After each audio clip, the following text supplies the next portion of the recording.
So the Bible is a collection of books written in different literary styles like narrative, poetry, and prose. And most of us are familiar with these kinds of literature. Yeah, we all know a narrative when we see one, like The Hunger Games or The Great Gatsby. And most people can recognize poetry, whether it's Walt Whitman or the songs of Bob Dylan. And every day we're surrounded by prose and news articles or essays. Now, all of these examples are modern American literature in that they came from this time period and this region of the world. But there's also medieval English literature from another place in time, or ancient Greek writings from this place in time. So each time period and culture produces its own unique kind of literature. And in order to read the Bible well, we need to keep in mind that it comes from this part of the world and was produced in this basic period of time. So what's unique about ancient Jewish literature? Well, a key feature is that it lacks a lot of the details that modern readers have come to expect in stories and poems. And this makes it seem really simple. But actually, it's very sophisticated literature.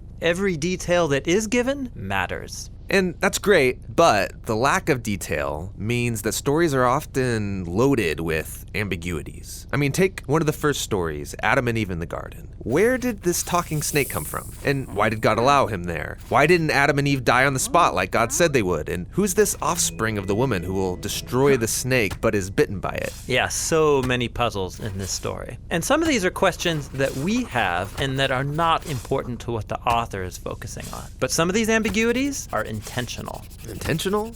Won't that lead to bad interpretations, people filling in the gaps with their own answers? Well, that's a risk the biblical authors took in writing this way. We all tend to impose our own cultural assumptions onto the Bible, but they apparently thought the risk was worth it. These oddities are really invitations into an adventure of reading and discovery. What do you mean? Well, for example, the strange promise about the offspring of the woman crushing and being bitten by the snake. That word offspring is a clue to pay attention to genealogies, which, lo and behold, run all through the biblical narrative. They trace the lineage from Eve all the way to King David and his offspring. And in the New Testament, Jesus is connected to the offspring of this royal line. Now, when you read the prophets, Isaiah connected this king to the suffering servant who would die on behalf of his people. And then, in the book of Revelation, there's this symbolic vision. And can you guess? It's about a woman and her offspring. It's Jesus and his followers who conquer the dragon by giving up their lives.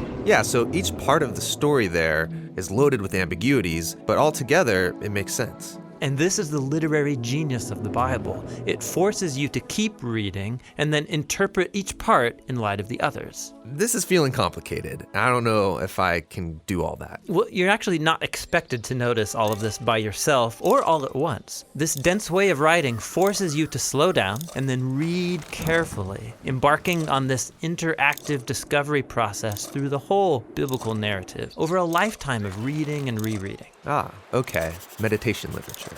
Yeah, in Psalm 1, we read about the ideal Bible reader. It's someone who meditates on the scriptures day and night. In Hebrew, the word meditate means literally to mutter or speak quietly. The idea is that every day for the rest of your life, you slowly, quietly read the Bible out loud to yourself, and then go talk about it with your friends, pondering the puzzles, making connections, and discovering what it all means. And as you let the Bible interpret itself, something remarkable happens. The Bible starts to read you.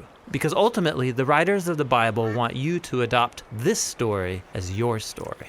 So this ancient Jewish writing style, it must create unique types of narrative and poetry and discourse. Yes, and we'll explore all of those literary styles starting next with biblical narrative.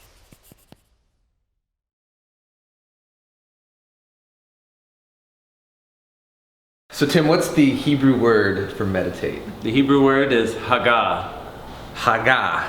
Haggah. Thanks for watching this video. We make a lot more just like this. It's on our website. We're a nonprofit crowd-funded animation studio, which means if you find these videos helpful and valuable, you can help us make the next one. You can find out more at thebibleproject.com.